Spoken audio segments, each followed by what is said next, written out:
All right, gentlemen, we have a target transition drill today, a cadence drill.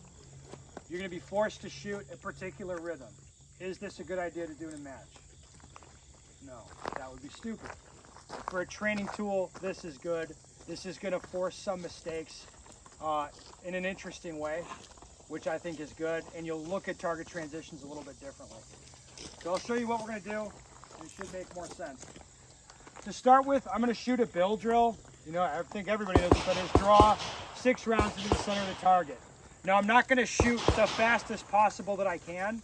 I want to draw the gun and make sure I have control over it, and then I want to shoot at the pace that I stare at a spot and lay them in the center. Some guys here can almost start bump firing the gun. You know what I'm talking about, right? I'm not asking you to do that. Again, it's not about shooting the fastest possible bill drill. I'm just going to shoot a bill drill. I'll make a demonstration here.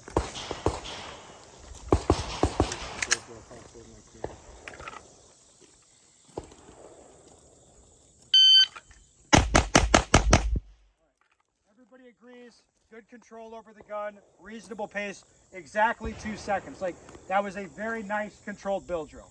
Okay, I'm only doing this to understand the rhythm, the cadence that I'm going to replicate. I'm going to shoot the same bill drill.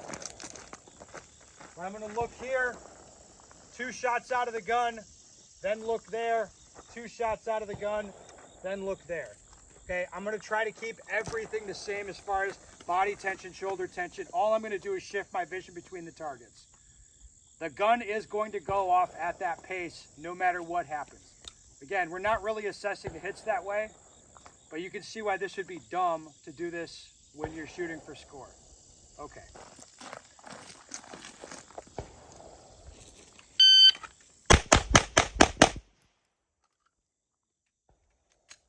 That makes sense to everybody? That's what you should look and sound like. Same time, same everything. Now, if it's going like that, just going to try to go faster. Now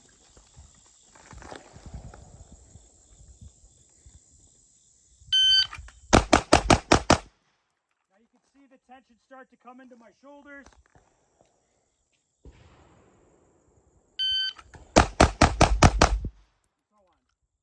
Now, this is probably not what it's going to look like for most of you. I'll make another example.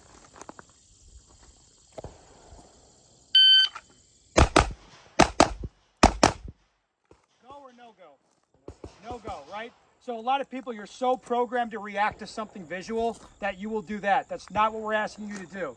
Now I'll make a bad example.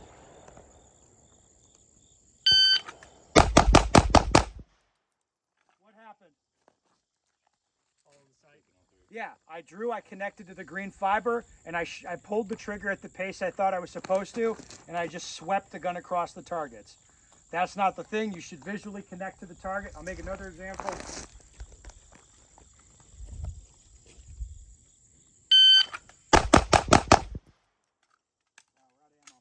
And you can see I tensed up my shoulders because I felt behind, and I threw the gun over into this target, past where I wanted it to be. So that's kind of the game that's getting played here. You're going to be precise visually. You're going to be forced to shoot in a way that's very uncomfortable. All you got to do is grab spots on the target. If you start to tense up and throw the gun around, you're going to get bad hits just like that. If you connect to the sight, try to sweep through the target, that'll be an issue too. The idea, like what you want is like look at a spot, look at a spot, look at a spot, while you're not feeling any tension changes in your body. Okay? Does this make sense to everybody? So you can see why this is a training tool just to make you aware of some things. I think what you're going to get out of it is this sense of like the gun floating in front of you, just reacting to where you're looking. You'll feel like it's sort of pointless to tense up your shoulders. And a lot of people get this sense of shot calling out of this because you're forced to move your eyes off the target so early. All you saw was a flash of your gun. But after a little bit, you'll know where the hits are. Okay? Clear enough so far? All right, now as far as the setup, you'll see it's different. Down here on this end, obviously this is easier. You have the aiming references and the targets are pretty close to each other. You take the aiming references away here in the middle. And over here, this one's gonna be pretty tough. It's a little bit unreasonable, but if I'm training, like my training would be over here. Just so it makes sense. If I wanted to make it harder, instead of backing up, I just move the targets further apart. Backing up's a little bit pointless here because the angle of the transition, the degree of swing is what matters. If you get further from the targets, in a sense, this drill gets easier. That's why we're doing this up close. Okay? Everybody gets it? All right? So this one burns up some ammo, but it is worth it, I think. Okay, let's go to the other side.